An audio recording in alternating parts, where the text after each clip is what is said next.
Amém? Pode se assentar. Oh, que presença. Glória a Deus. Amém?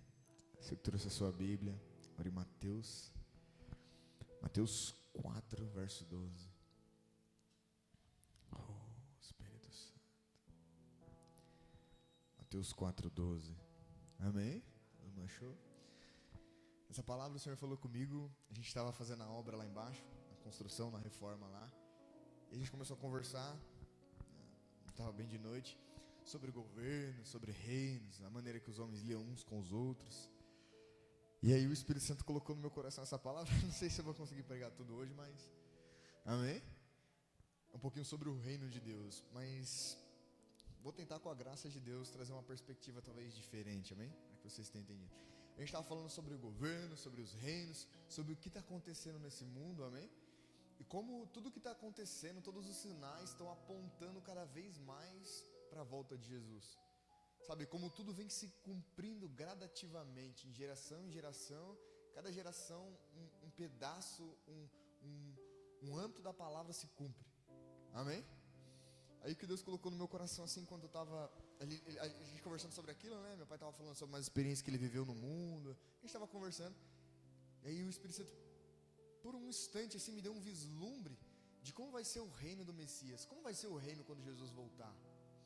A gente tem aquela perspectiva do Apocalipse, da destruição entre aspas, né? Deus vai destruir para reconstruir o mundo, vai limpar o mundo da maldade, dos demônios. Mas quando tudo isso acontecer, o que está esperando de fato a gente do outro lado? Quando a plenitude dos tempos se cumprir e o reino de Deus vir na sua plenitude, como que a gente vai viver? Como que a gente vai ser de fato? Era sobre isso que o Espírito Santo trouxe no meu coração. Amém? Confesso que vai levar um tempo para que eu digira e traga de maneira que vocês entendam, mas a gente vai dar uma entrada, vamos dizer assim, vamos ter um vislumbre hoje através da palavra de Deus do que é o reino de Deus. Amém? Já é vamos dizer assim, um aperitivo, é um gostinho do que vai ser na plenitude dos tempos. Amém? Glória a Deus. Quero que vocês vão em Mateus capítulo 4, versículo 12. Qual que era a mensagem de Jesus quando ele estava na terra? Quando Jesus veio na terra, ele pregou, a Bíblia fala que ele pregava. Mas o que Jesus pregava? O que ele falava? A gente vai ler um pouquinho sobre isso, ó. Mateus 4,12. Quando Jesus ouviu que João tinha sido preso, Jesus voltou para a Galiléia. Verso 13. E saindo de Nazaré, foi viver em Cafarnaum, que ficava junto ao mar, na região de Zebulon e Naftali. Verso 14. Cada passo de Jesus cumpriu uma profecia, amém? Cumpria algo que tinha sido dito pelos profetas lá atrás, é o verso 14. Para cumprir o que foi lá dito pelos profetas, ou pelo profeta Isaías aqui especificamente. Verso 15. Terra de Zebulon e terra de Naftali, caminho do mar, além do Jordão e da Galileia dos gentios. Verso 16. O povo que vivia nas trevas viu uma grande luz. Sobre os que viviam na terra da sombra da morte raiou uma luz. Sobre os que viviam na terra da sombra da morte raiou uma luz. Quando a gente estava conversando lá embaixo, a gente estava falando sobre como que era a vida nas trevas, né? Longe de Jesus. Meu pai contou um pouco eu não vivi tanto as coisas do mundo que nem ele viveu, né? Então ele teve um pouco mais de experiência com as coisas ruins, né? E quando ele falava isso, eu fui meditando junto com o Espírito Santo. E como é diferente, igreja, a gente está debaixo do reino de Deus e uma pessoa que vive debaixo do governo das trevas. Como a gente tem o privilégio de ter o reino de Deus, a graça de Deus, o Espírito Santo e todo o reino dos céus ao nosso favor.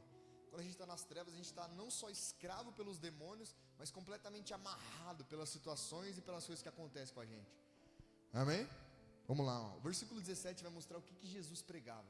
Se Jesus estivesse aqui hoje, ou melhor dizendo, se nós estivéssemos na época de Jesus, quando ele estivesse pregando, o que ele pregaria? Verso 17, ó. Daí em diante, Jesus começou a pregar. O que Jesus pregava? Arrependam-se, pois o reino de Deus está... Na tradução de vocês pode estar escrito: arrependei-vos, pois é chegado o reino de Deus. Então se eu e você fosse num culto onde Jesus estava pregando, ele ia estar pregando isso: arrependei-vos, pois é chegado o reino de Deus. E o que é o arrependimento? O arrependimento é a mudança do coração, é a mudança da mente. Voltem o seu coração para Deus, voltem os seus pensamentos para Deus, pois o reino de Deus está perto. A palavra arrependimento no grego, na língua onde o Novo Testamento foi escrito, é a palavra metaneu ou metanoia, que fala de uma transformação da mente e do coração. Pensa assim, você está dirigindo numa estrada reto, você está dirigindo reto, você já está decidido para onde você vai. Quando o arrependimento vem, você muda, não, peraí, não vou mais por esse caminho, eu vou por esse aqui. Você muda a rota, estão entendendo? Você não só reflete sobre o caminho que você está indo, mas você muda a rota. Estão entendendo? Então uma transformação, uma mudança. Quero mostrar para vocês na palavra alguém que teve um encontro com a presença de Jesus e que mudou a rota da vida dele. Quero que vocês vão lá em Lucas 19:1. Lucas 19:1. Zaqueu, amém? Vou falar sobre o Zaqueu. Lucas capítulo 19, versículo 1. Aqui é um homem que só dele ter chegado diante da presença de Jesus, creio que ele deve ter ouvido Jesus pregar também, que ele estava, a Bíblia fala que ele estava em cima da árvore olhando para Jesus, mas Jesus não disse nada para ele. Ali o arrependimento alcançou o coração dele. Vamos lá. Lucas 19:1. Jesus entrou em Jericó e atravessou a cidade. Versículo 2. Havia ali um homem rico chamado Zaqueu, chefe dos publicanos, chefe dos cobradores de impostos. Versículo 13. E ele queria ver quem era Jesus, mas sendo de pequena estatura, não conseguia por causa da multidão. Então Jesus estava ali andando, pregando, tinha uma multidão em cima dele, e Zaqueu queria ver quem era esse homem. Zaqueu era um homem rico, importante, influente, chefe dos cobradores de impostos, só que ele queria ver Jesus, só que ele era um homem pequenininho. Versículo 4. Assim correu adiante e subiu numa figueira brava para vê-lo, pois Jesus ia passar por ali. Ele sobe correndo numa figueira, a figueira é uma árvore. Versículo 5. Quando Jesus chegou àquele lugar, olhou para cima e disse: Zaqueu, desça depressa, quero ficar em sua casa hoje. Então, a multidão inteira, e no meio daquela multidão, a atenção de Jesus é tomada para Zaqueu. E Jesus, eu creio que Jesus não queria só chamar Zaqueu ali, mas também queria mostrar para aquela multidão. Pensa assim, Zaqueu naquela época era um homem desprezado. Por quê? O povo de Israel estava subjugado por Roma, e Roma cobrava impostos. E Zaqueu, ele não só era um cobrador de impostos, mas ele era o chefe dos cobradores de impostos. É como se ele fosse um traidor, amém? Então Jesus não só chamou Zaqueu porque Jesus amou Zaqueu, mas que Jesus também queria mostrar que a pessoa mais desprezível, a pessoa menos, vamos dizer assim, menos honrosa, ou a pessoa que ninguém dá nada, a pessoa rejeitada, para Deus ela tem valor. Compreende? Vamos lá. Verso 5. Quando Jesus chegou àquele lugar, olhou para cima e disse: Zaqueu, desça depressa, pois quero ficar na sua casa hoje. Versículo 6. Então desceu rapidamente e o recebeu com alegria. Zaqueu ficou extremamente alegre com a visita de Jesus. Verso 7. E todo o povo viu isso e começou a se queixar. Ele se hospedou na casa de um pecador. Tá vendo? Quando Jesus disse: Zaqueu, vem que hoje eu quero entrar na sua casa, as pessoas que estavam ao redor, que conheciam a vida de Zaqueu, falou o quê? Que Jesus, ele não está falando que ele é o Messias, que ele é o Salvador, ele vai entrar na casa de um publicano, de um cara que é pecador, de um cara que faz coisa errada? Essa era a perspectiva da multidão, mas não era o que Jesus pensava. Agora eu quero que vocês prestem atenção no versículo 8. Olha o que aconteceu com o coração e com a mente de Zaqueu. Mas Zaqueu levantou-se. Acredito que ele já estava dentro da casa de Jesus aqui, na casa de Zaqueu, Jesus estava lá. Mas Zaqueu levantou-se e disse ao Senhor: Olha, Senhor, estou dando a metade dos meus bens aos pobres. E se de alguém extorquir alguma coisa, devolverei 4 vezes mais. Você vê que Jesus chamou ele, falou: Zaqueu, desce que eu quero entrar na sua casa. Mas Jesus não falou: Zaqueu, você está roubando, você está fazendo isso e isso de errado. O simples fato de Zaqueu estar diante da presença de Jesus já fez com que ele reconhecesse o que estava errado na vida dele e o que ele precisava mudar, o que ele precisava se arrepender. Estão entendendo? Isso acontece comigo e com você. Quando a gente fica debaixo da presença de Jesus, quando a gente tem aquele encontro real com a presença de Deus no nosso coração, já é claro na nossa consciência, no nosso coração, que caminho a gente deve tomar, que rota a gente deve mudar, que decisão a partir daquele momento a gente deve ir.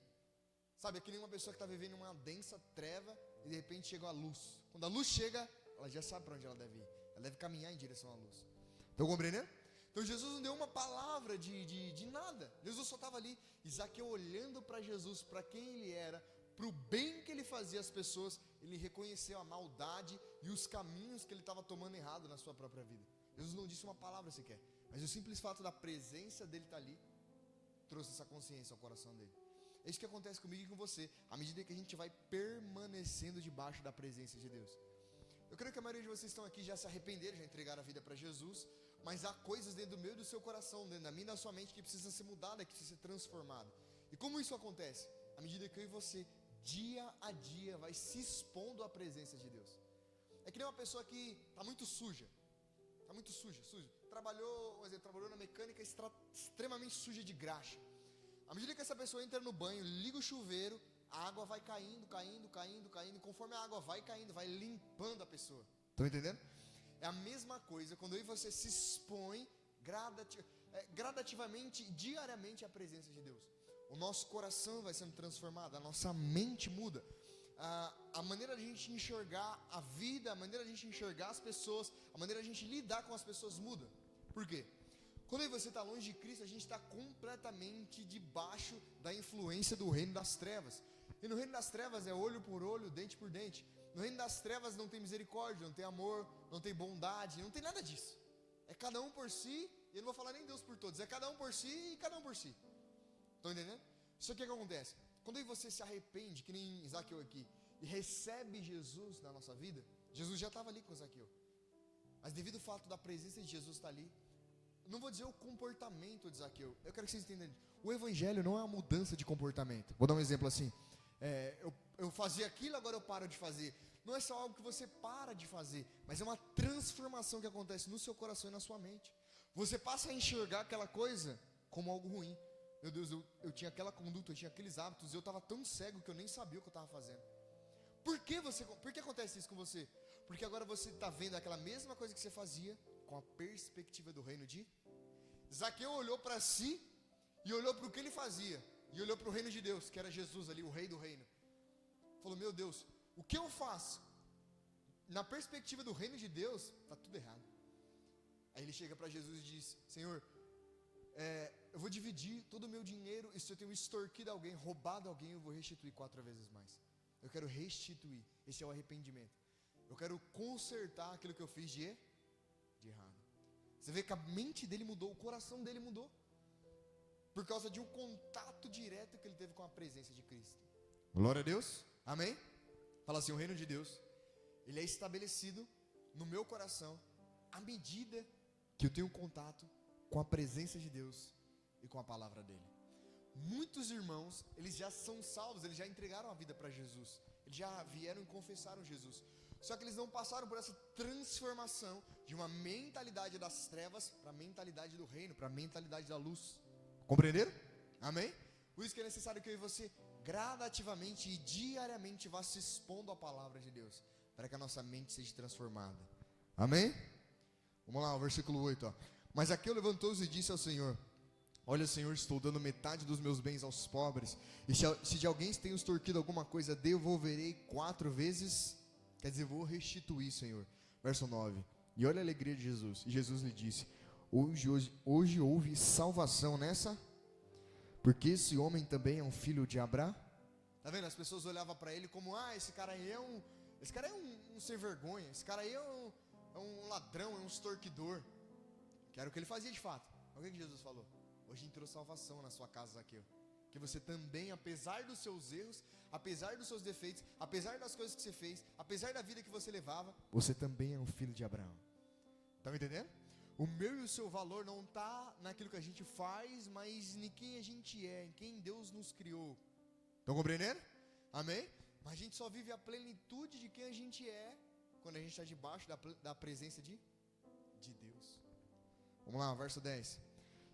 Olha isso, igreja. Pois o Filho do Homem veio buscar, o Filho do Homem aqui é Jesus, veio buscar e salvar o que estava Então o foco de Jesus, quando ele pregava, arrependei-vos, pois é chegado o reino dos céus, é como se ele estivesse dizendo para aquela multidão que estava tendo, não só prática, mas estava vivendo debaixo do reino das trevas, dizendo, ei, se arrependa, mude o seu coração, mude a sua mente, porque chegou para vocês o reino de Deus.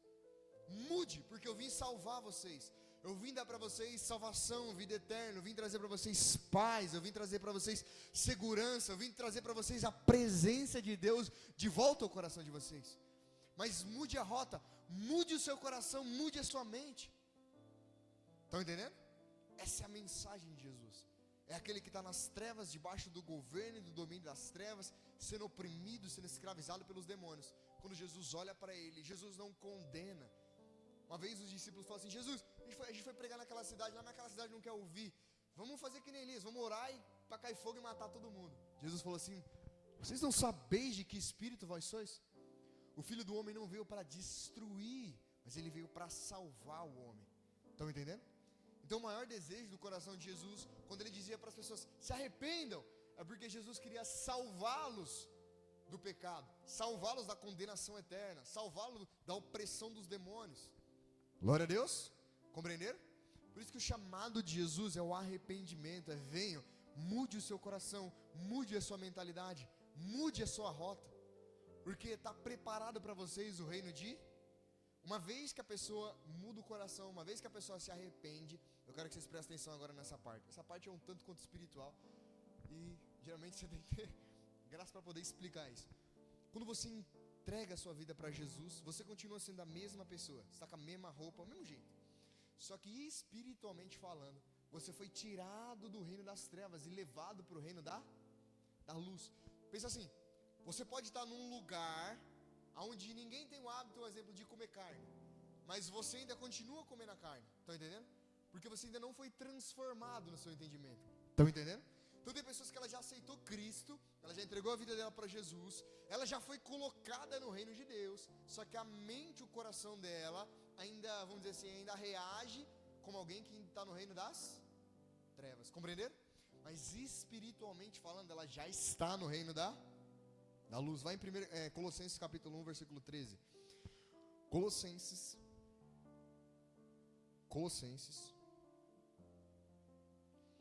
1, 13. Vamos ler o versículo 10, o 10. Colossenses 1, 10. A gente vai até o 13. Colossenses 1, 10. Ó. E é isso para que vocês vivam de maneira digna no Senhor, e em tudo possam agradá-lo, frutificando em toda boa obra, crescendo no conhecimento de Deus, e sendo fortalecidos com todo o poder, de acordo com a força da sua glória, para que tenhais toda a perseverança e paciência com alegria. Então ele está falando que você, uma vez que a gente entra, a gente vai crescendo no conhecimento de Deus, a gente vai conhecendo a Deus, a gente vai tendo perseverança e alegria para suportar as dificuldades. O versículo 12, olha aí, ó. Dando graças ao Pai, que nos tornou dignos de participar da herança dos santos, no reino da luz. Então eu e você, outrora nas trevas, não era digno de participar das coisas de Deus, mas agora Deus o Pai, através de Cristo, nos tornou dignos de participar. Versículo 13, agora o 13, ó. Pois ele nos resgatou, ou ele nos teletransportou do domínio das trevas e nos transportou para o reino do Filho amado, ou para o reino do Filho do seu amor. Então outrora a gente estava nas trevas, vivendo nas trevas, mas ele nos teletransportou, ele nos colocou no reino da luz. Eu e você agora, a gente não só é um cidadão do reino da luz, mas a gente é um embaixador do reino da luz. Estão entendendo? Você não é só uma pessoa que está no reino de Deus, mas o reino de Deus se manifesta através de você. Glória a Deus. Fala assim: eu tenho autoridade como um cidadão do reino de Deus. Vou fazer uma pergunta para vocês. Quantos de vocês já viram um demônio sendo expulso aqui? Um demônio, um espírito maligno manifestando e saindo. Por que isso acontece? E por que os demônios saem? Primeiramente, por que eles se manifestam como demônio? Eles não conseguem se esconder. Por quê? Porque o reino de Deus está aqui. Jesus disse: se verdadeiramente eu expulso os demônios, é porque o reino de Deus é chegado a vós. Estão entendendo? Reino das trevas, reino da luz. Estão entendendo? Eu e você, como filho de Deus, tem que entender a autoridade que nós carregamos. Vocês já entregaram a vida de vocês para Jesus, então vocês têm poder e autoridade legal. Está entendendo? Poder, mas que poder é esse? Fala assim: poder espiritual. Poder espiritual. Não é só o pastor ou a pessoa que prega, não. Todo aquele que... O pastor e a pessoa que prega tem uma função específica no corpo. Mas todo indivíduo que entregou a sua vida para Jesus, ele tem o reino de Deus dentro dele. Estão entendendo? Uma vez a gente vai ler aqui. Perguntaram para Jesus, mas cadê o reino? Cadê esse reino que você está falando? E Jesus fala, o reino não vem com aparência exterior. Ele não vem com aparência visível. Ele está dentro, ele está no interior. Estão compreendendo? Bem simples. Então fala assim, eu tenho autoridade e poder como cidadão do reino de Deus. Pode parecer simples isso que eu estou falando para vocês, sim ou não? Mas na hora que você está de cara com os demônios, é a hora que você vê aquilo que a palavra disse se manifestando na realidade. Estão entendendo? Na hora que o demônio manifesta, ali você não vai no seu poder, você não vai na força da sua santidade, você não vai na força da sua sabedoria. Você vai com a consciência de que você é um cidadão do reino de e que você não tem parte nenhuma com as trevas. Estão entendendo? Compreenderam? Amém? Fala assim, o poder que eu carrego e a autoridade que eu carrego é exercida quando eu oro. Quando você ora por uma situação, quando você repreende os demônios em meio à oração, o poder de Deus que está em você, que Ele te deu, ela é exercida. Estão entendendo? Ela é colocada em prática. Amém? Glória a Deus. Vamos lá, 13, ó. Pois Ele nos resgatou do domínio das trevas e nos transportou para o reino do seu Filho amado. Versículo 14. Em quem temos a redenção, a saber, o perdão dos pecados. Ó, presta atenção. Porque muitos cristãos, eles não têm a mente e o coração transformado. Porque muitas vezes eles querem ver que o outro veja que Deus é na vida dele. E não é assim que funciona. Quem tem que saber que o reino de Deus está em você e que os seus pecados foram perdoados é você. Tá vendo? Olha o verso 14, ó. Em quem temos, tá vendo aí? Em nós temos a redenção, o perdão dos nossos pecados. Isso tem que ser uma convicção sua. Tá entendendo? O poder de Deus está em mim. Eu sei que eu nasci do Espírito, eu sei que o Espírito Santo está em mim. Essa é uma convicção que tem que ser sua. As pessoas olhar e ver o reino de Deus através de você é só uma consequência. Mas quem tem que ter a convicção que o que a palavra de Deus diz é verdade sobre a sua vida é você. Estão entendendo? Glória a Deus. Amém? Geralmente se você fizer isso no mundo, você vai estar querendo ser soberbo, né? Ah, mas como é que você está dizendo que você tem poder aí, autoridade? Eu não estou dizendo, foi Ele que falou. Está entendendo? Eu só estou crendo e tomando posse no que Deus falou. Glória a Deus. Fala assim, eu tenho poder e autoridade, porque eu fale com fé, fala assim, eu sou um cidadão do reino de Deus. Você tem dupla nacionalidade, você é brasileiro e cidadão do reino dos céus. Você faz negócios com a terra e quando você ora, o céu responde. Estão entendendo? Glória a Deus. Vamos lá, em Romanos capítulo 14, Romanos 14, 17, vem para nós, tá aí, rapidinho, Romanos 14, 17. Ó, mas onde está esse reino? O reino de Deus, onde que está? Ó, pois o reino de Deus não é comida e nem bebida, mas justiça, paz, alegria no Espírito Santo. Então o reino de Deus não é algo que você vê fisicamente, mas é algo invisível. Tudo que você vê invisível na Bíblia é espiritual. É invisível, é espiritual que está dentro do ser humano, dentro do indivíduo. Corre lá em Lucas agora, Lucas 17. Lucas 17. Então a presença de Deus dentro de nós denota o reino de Deus ali. Lucas 17, versículo 20. Presta atenção aqui agora, ó. Aqui é os fariseus indagando a Jesus acerca do reino de Deus. Lucas 17, 20. Certa vez, tendo sido interrogado pelos fariseus sobre quando viria o reino de Deus, Jesus respondeu: o reino de Deus não vem de modo visível. Você não vai ver um soldado do reino de Deus com a armadura, com a arma, com a farda. O reino de Deus não vem com aparência visível. Então, coloca o versículo 21 na versão ACF, por favor. O verso 21 aí, deve estar igual a Bíblia de vocês. Ó. Nem dirão, ei-lo aqui ou ei-lo ali, porque eis que o reino de Deus está na onde? Eis que o reino de Deus está? Fala assim, o reino de Deus está dentro de mim. Igor, o que é esse negócio que o reino de Deus está dentro de mim? Aqui que vem um negócio para ajudar vocês a entender. O reino de Deus, quando você tem o Espírito Santo, é uma realidade que você pode acessar. Está entendendo? Só que ela é espiritual e invisível. Estão entendendo? Ó, vou dar um exemplo. Quer ver uma manifestação do reino de Deus? Quando vocês já estavam em determinado lugar, ou fazendo determinada coisa, e vinha muito na mente de vocês uma pessoa, um irmão seu da igreja, muito específico ali, vinha aquela pessoa, e você começou a sentir um incômodo de orar por aquela pessoa. Mas você estava lá fazendo as coisas do dia a dia. Quando você já tiver essa experiência já? Simples? O que é aquilo ali? É o reino de... Quer dizer, o seu irmão está lá longe, mas ele está conectado a você, porque ele faz parte do mesmo reino, ele tem o mesmo Estão entendendo? Compreender? Então as manifestações do reino, elas acontecem no interior. Hoje, nos tempos que a gente vive hoje, o reino está dentro, sim ou não? Mas vai chegar um dia, foi esse o vislumbre que o Espírito Santo me deu, mas vai chegar um dia que o reino de Deus vai se manifestar na sua plenitude. Ele vai estar dentro e fora. Quando isso vai acontecer? Quando Jesus vier. Quando Jesus vier, o reino que a gente só consegue perceber nas pessoas que têm o Espírito Santo, ele vai se manifestar na sua plenitude. E aí o rei desse reino vai vir. Todos os demônios, toda a maldade, toda a corrupção humana vai ser extirpada do universo. E a gente vai viver na plenitude do que Deus preparou para nós. Hoje a gente vê as manifestações desse reino. Igor, quando que eu sei que o reino de Deus está se manifestando? Quando você vê o amor pelo próximo sendo manifesto. Quando você vê o serviço. Sabe quando você vê alguém servindo alguém com amor? Ali é um sinal que o reino de Deus está presente. Está entendendo? Quando o reino de Deus está se manifestando através da sua vida. Quando você está fazendo algo em prol do outro sem buscar os seus interesses pessoais. Quando você está servindo o outro de todo o coração. Isso é um sinal de que o reino de Deus está em você, e não só mas está se manifestando. Estão entendendo? Vocês estão exercendo a função de vocês como cidadãos do reino dos céus. Compreenderam? Vamos lá, verso 22.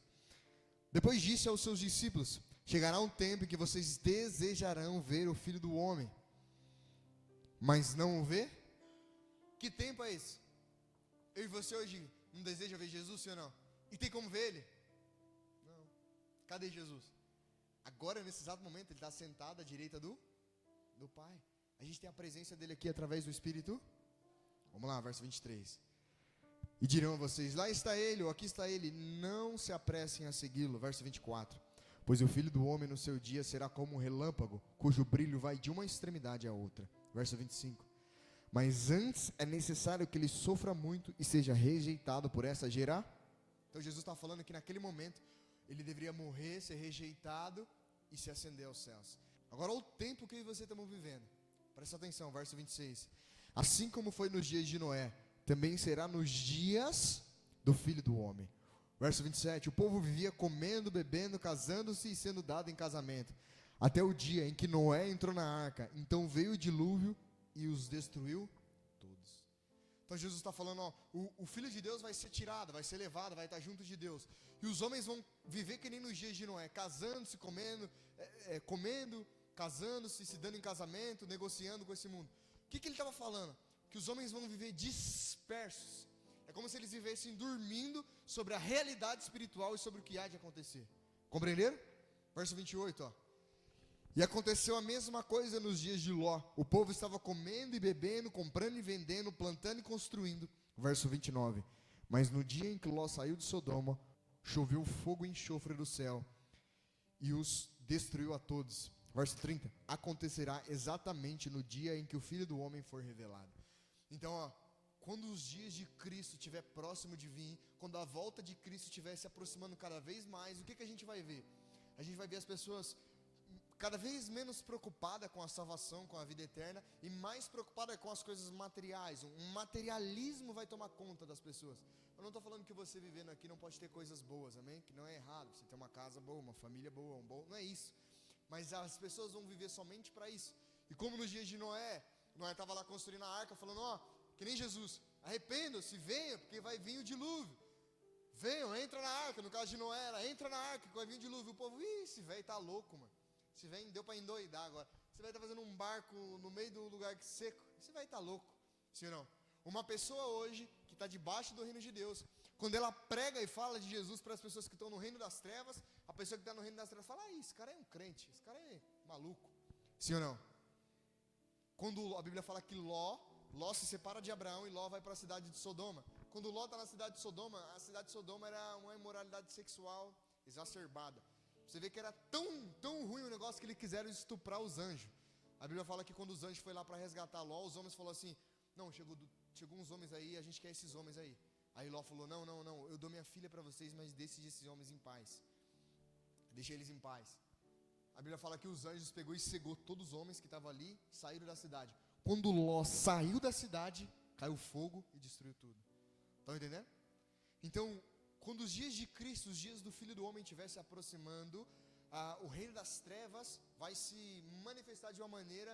A Bíblia fala que o sofrimento vai ser tão grande que nunca foi visto desde a criação do começo do mundo. Mas Deus vai abreviar os tempos. Amém?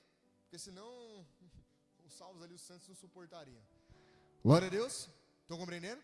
Só que depois desse sofrimento, depois dessa tristeza, vai vir a plenitude do reino de Deus. Cristo vai reinar durante 1000 anos na terra. Cristo vai ser o nosso presidente, o nosso governante, o nosso rei. E aí a gente vai ter tudo debaixo da justiça, tudo debaixo do amor, tudo vai ser feito de maneira correta. Sabe o que eu e você hoje? Eu e você hoje, quando a gente pensa em coisas boas, ou tudo honesto, tudo certo, parece até uma utopia, né? Igor, o que é utopia? Algo que só funciona na imaginação. Sim ou não? Sim ou não? As pessoas costumam dizer assim, mas quero ver, você vai lá lidar com o mundão lá fora, que vocês vão ver como que é. Lá fora é cada um por si, sim ou não? A bondade parece algo raro de se ver, sim ou não? Quando Jesus vier, a bondade vai exalar. Quando Jesus vier, o reino dele vai ser, a Bíblia fala em Isaías que o reino dele vai ser de paz e de prosperidade. Quando Jesus vier, o reino dele se estabelecer, o governo dele se estabelecer. Meu Deus do céu, vocês não têm ideia de quem vocês são. Vocês não têm. Vocês não têm ideia de nós, eu digo vocês, mas eu também, a gente não tem ideia do que Deus preparou para nós. A gente não tem ideia. A gente não tem ideia do que está preparado para nós. Eu sei que a gente vai viver coisas boas no tempo presente. Mas quando o Espírito Santo trouxe essa mensagem no meu coração, ele estava me despertando para levar vocês a olhar e ter uma experiência do que está preparado para vocês no fim. Sabe o que fazia os apóstolos suportar a tentação dos demônios? E o que fazia os apóstolos, o apóstolo Paulo se alegrava nos sofrimentos, quando ele sofria por amor à igreja. O que fazia esses caras se alegrar? O que fazia os caras falando, se você pregar Jesus aqui, nós vamos te matar. Pois bem, a Bíblia fala que eles voltou para a igreja, orou e falou, Deus, dá mais ousadia, porque nós queremos voltar lá e pregar. Pois eles voltou lá e pregou. O que dava ousadia para esses caras apanhar, sofrer por amor a Cristo e não negar o evangelho, não voltar atrás? Fala assim, eles sabiam o que estava preparado. Então eles estavam sofrendo aqui, mas eles sabiam o que tinha do outro. Eles sabiam o que estava preparado. Então por isso que Paulo vai dizer, o sofrimento presente não há de se comparar com a glória em quem nós há de se revelar. Então eu suportava calúnia, suportava chacota, suportava tribulação, dores. Eles não sofriam por sofrer, não é sadomasoquismo, não é isso não. Eles sofriam por amor aos escolhidos. Eles sofriam para que, Paulo diz, né? Eu sofro para que Cristo seja formado em vós. Eu sofro para que cada vez mais pessoas recebam o evangelho e recebam a salvação. Estão entendendo? Uma vez ele disse assim, só que eu não sei o que é melhor. Eu não sei se é melhor permanecer aqui com vocês ou estar com o Senhor. O que é melhor? Estar aqui com vocês, ajudar vocês a crescer, ou estar com o Senhor, que é muito melhor? Quer dizer, eles tinham consciência de que se os olhos fechassem aqui, o que estava guardado. Está entendendo? Para que você seja um cidadão do reino de Deus, firme, que o reino das trevas não vai influenciar você. Você precisa saber que você está comprando, você está vendendo nesse mundo, você casou, você teve família, mas você não é desse mundo. A sua família não é desse mundo. O que está preparado para você de verdade está na vida eterna. E aí você vai ter força, aí você vai ter esperança, perseverança e paciência suficiente para enfrentar o que tiver de enfrentar aqui. Estão entendendo? Porque você não vai estar pegado às coisas daqui, porque aqui você sabe que uma hora tem, uma hora não tem, mas o que está firme, preparado para mim e para você, está ao lado de Cristo na eternidade. Compreenderam? Isso não anula coisas boas que Deus pode fazer por nós aqui, não é isso. Mas eu e você ter a clareza do que está preparado para nós e para onde a gente está indo. Glória a Deus. Compreenderam aí? Vou dar uma pincelada para vocês aí. Vocês não têm noção de quem vocês são. A ideia do mundo, a ideia de quem está no reino das trevas, é que você é mais um crente que vai para a igreja, que não pode fazer aquilo, que não pode fazer isso, que não pode ir em tal lugar, que não pode falar tal coisa, porque você está tentando fazer tudo certinho para você poder agradar a Deus e ir para o céu, sim ou não? Essa é a ideia, né? A ideia do mundo é esperar você errar em alguma coisa para te condenar, para falar para você, mas você não é crente, mas você não disse que é de Jesus, está fazendo isso, sim ou não? Aí às vezes a gente confunde, pensa que a ideia do mundo é a ideia de Deus. Pensa que a maneira que o mundo está olhando para nós é a maneira que Deus está nos olhando. Mas não é. Fala assim, eu sou um cidadão do reino de Deus. Fala assim, eu sou um filho de Deus. Vou escandalizar o coração de vocês agora. Vai em 1 Coríntios, capítulo 6, versículo 1. Ó, você não sabe quem você é. Você não sabe. Igor, o que você vai ler aí?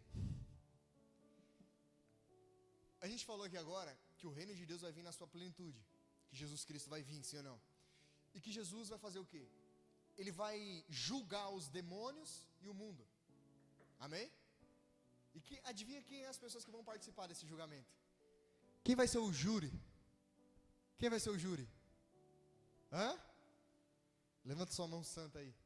É você. Jesus vai vir julgar os demônios e o mundo.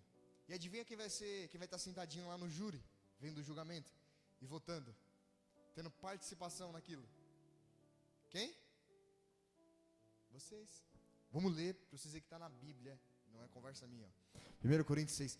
Qual que é o contexto aqui? O apóstolo Paulo está corrigindo a igreja, porque os irmãos da igreja não estavam conseguindo resolver algumas situações entre si. E aí ele fala, vamos lá, vocês não estão conseguindo resolver as situações entre vocês? Meu Deus, vocês vão julgar os anjos e o mundo caído? Como assim? Lê aí comigo. 1 Coríntios 6, 1. Se algum de vocês tem queixa contra o seu irmão, como ousa apresentar a causa para ser julgada pelos ímpios, em vez de levar aos santos? Ele está falando assim, se acontece alguma coisa entre você e o seu irmão, você pega isso e leva para os ímpios julgar? Como assim? Vocês têm que resolver entre vocês, irmãos da fé. Verso 2. Vocês não sabem que os santos hão de julgar o... Quem são os santos? Quem são os santos? Hã? Vocês não sabem que os santos hão de julgar o mundo? Se vocês hão de julgar o mundo, acaso não são capazes de julgar as causas de menor importância? Se vocês vão julgar o mundo e os anjos, vocês não são capazes de resolver os problemas pequenos entre si? É o que ele estava falando para a igreja. Versículo 3. Vocês não sabem que havereis de julgar os anjos? Quanto mais as coisas dessa vida. Quer dizer, no plano geral de Deus, vocês vão estar lá no júri, quando for julgar os anjos e o mundo. Vocês não conseguem resolver as discordinhas, né, as discordâncias entre vocês? Mas que conversa é essa? Vocês pegam essas coisas que devem ser resolvidas na igreja, entre os santos, e levam para o mundo? Compreenderam? Pegaram aí? Você viu? Então os cristãos, que aos olhos do mundo, os filhos de Deus, que aos olhos do mundo, são só aquele cara que vai para a igreja, na perspectiva do reino, no olhar do reino. Eles vão ser as pessoas que vão julgar o mundo e os anjos. Eles são pessoas que têm valor, estão entendendo? Não deixe a perspectiva das trevas formar o seu entendimento. O que tem que formar a sua mente, o seu coração, é o que o reino de Deus diz sobre mim e você. É o que Jesus Cristo disse, é o que a palavra diz. Compreenderam? O que a palavra diz sobre mim e sobre você? Que vocês somos santos, somos amados por Deus, temos autoridade, temos o poder do Espírito Santo, mas devemos exercer isso com humildade e simplicidade. Vamos lá para a gente encerrar. Mateus 18:1. A gente tem autoridade dada por Deus, tem o Espírito Santo, que também foi nos dado por Deus. Mas de que maneira você deve exercer tudo isso que a gente recebeu? Mateus 18:1. Olha isso. Naquele momento, os discípulos chegaram a Jesus e perguntaram: quem é o maior no reino dos céus? O discípulo estava ali, mas Jesus, quem é o maior? Jesus pega aquele episódio ali para dar um ensinamento, uma lição para eles. Ó. Versículo 2. Chamando uma criança, colocou no meio deles. Verso 3. E disse-lhe: eu lhes asseguro, a não ser que vocês se convertam e se tornem como crianças, jamais entrarão no reino dos céus. Verso 4. Portanto, quem se faz humilde como esta criança é o maior no reino dos céus. Estão entendendo? Então eu e você somos cidadãos do reino de Deus. Eu e você temos poder e autoridade de Deus. A gente sabe que a gente vai julgar os anjos. Mas de que maneira aí você temos que ser? Simples, mansos e humilde como uma criança. Não é infantil. Amém? A Bíblia fala assim: para que você seja prudente como a serpente e manso como uma pomba. Está entendendo? A Bíblia chama você para ser maduro no entendimento e dócil no coração. Estão entendendo? Enquanto o mundo diz para nós que você vai para a igreja por causa de... Quando o mundo tenta nos ferir ou nos afastar da fé em Cristo, nessa hora aí você tem que ser dócil, sim ou não? Manso como uma pomba. Mas quando a gente vê a oportunidade de salvar, de levar a presença e o poder de Deus para aquele que está talvez nos ferindo, a gente tem que ser como um leão, para arrancar ele das trevas. Compreenderam? O poder de Deus foi nos dado para usar no momento e na hora exata, para o propósito exato. Estão entendendo? Glória a Deus. Amém? Vamos lá, o versículo 5. Quem recebe uma dessas crianças em meu nome está a me receber. Acho que a maioria de vocês aqui são mais velhos que eu, sim ou não? Acho que não, né? Hã? Mas é o que Jesus disse. Se você recebe uma eu não sou uma criança, eu sou um jovem, sim ou não? Mas eu estou pregando para vocês em nome de G. Vocês estão recebendo quem? É Jesus. Vamos lá, verso 6. Aqui, Jesus. Mas se alguém fizer tropeçar um destes pequeninos que creem em... Então se alguém pegar um dos pequeninos de Jesus, que crê nele, é melhor que lhe seria amarrar uma pedra no pescoço, uma pedra de moinho, ou uma mó de atafona no pescoço, e se afogar nas profundezas do mar. Se alguém escandalizar um desses pequeninos, quem são esses pequeninos? Nós. Está vendo o carinho e o cuidado de Jesus com nós? Um desses pequeninos que creem em mim. Então é alguém que tem fé em Cristo, é alguém que crê em Jesus. É melhor que essa pessoa amarrasse uma pedra no pescoço e pulasse nas profundezas do mar. Verso 7. Ai do mundo, por causa das coisas que fazem tropeçar. É inevitável que que aconteçam tais coisas. Mas ai daquele por meio de quem elas é inevitável que vamos ser, né, de alguma forma, tentado, pelo menos, né, a ser escandalizado. Mas ai de quem? Verso 8. Se a sua mão ou o seu pé te fizer tropeçar, corte-o e jogue fora. É melhor entrar na vida mutilado ou aleijado do que tendo as duas mãos ou os dois pés, ser lançado no fogo eterno. Se sua mão te faz errar, corte a sua. Vamos ser sinceros aqui. Quantos de vocês já erraram com a mão de vocês? Levanta a mão. Quantos de vocês já erraram com os olhos de vocês? Quantos de vocês já erraram com as pernas de vocês? Como assim errar com as pernas? Você pega as pernas e vai num lugar que não era pra você estar, fazer o que você... Vou fazer uma pergunta. Se o que Jesus estivesse falando aqui fosse literal, a igreja ia ser como? Um sem a perna, um sem o braço, o outro sem os olhos, o outro aleijado, né? Sim ou não? Um sem a orelha. Sim ou não? E o que Jesus falou, arranque sua mão se ela te fizer tropeçar, jogue fora. É melhor entrar na vida eterna, mutilado, aleijado, do que tendo as duas mãos e os dois pés e ser lançado no fogo. O que Jesus está falando aqui? Ele não está falando para você ir lá e cortar o braço, cortar a mão. Ele está falando para você e você tirar da nossa vida tudo aquilo que nos faz tropeçar. Tudo aquilo que a gente já sabe que está errado e que vai nos fazer tropeçar. Para que você não tenha essas coisas na nossa vida. Está entendendo? Para que você arranque pela raiz de uma vez por todas. Igor, e por que ele deu o exemplo de arrancar a mão, arrancar? Porque ele falou, seja radical naquilo que pode levar você para o inferno. Seja radical. Está entendendo? Se hoje você começou na igreja, mas tem fulano, tem um amigo meu que ele me leva para fazer as coisas que eu não quero. Seja radical. Está entendendo? Seja radical.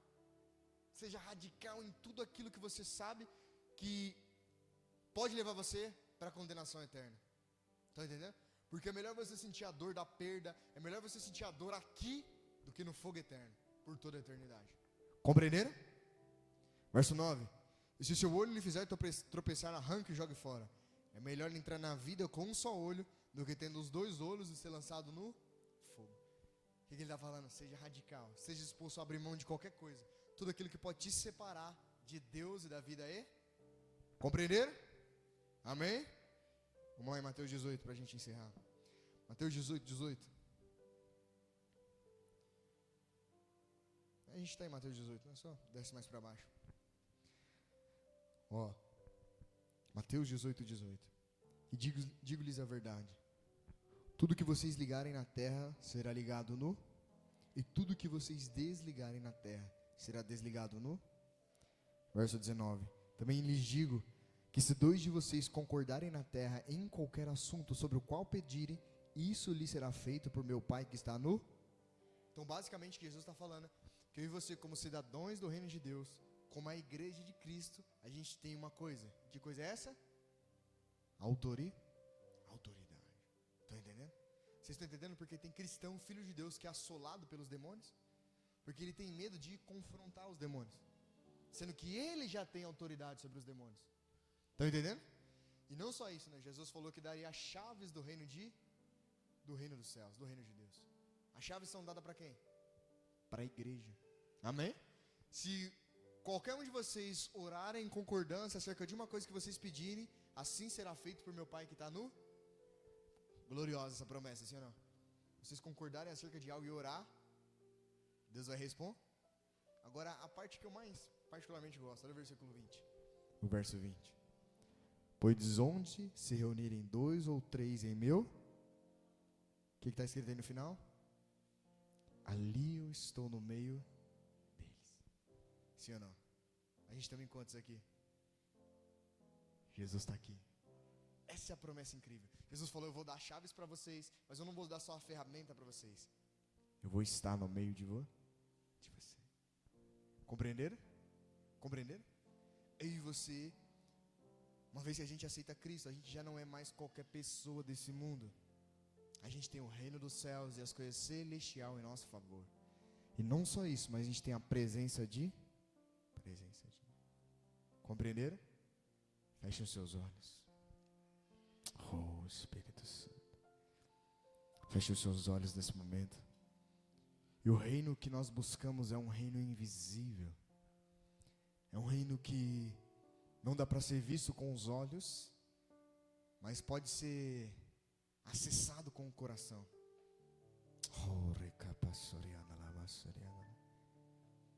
Feche os seus olhos agora e fale para o Senhor: Senhor, eu quero tirar da minha vida tudo que me faz tropeçar. Tira do meu coração tudo aquilo que me faz tropeçar. Fale para Ele: Senhor, eu quero estar em comunhão plena com a Sua presença.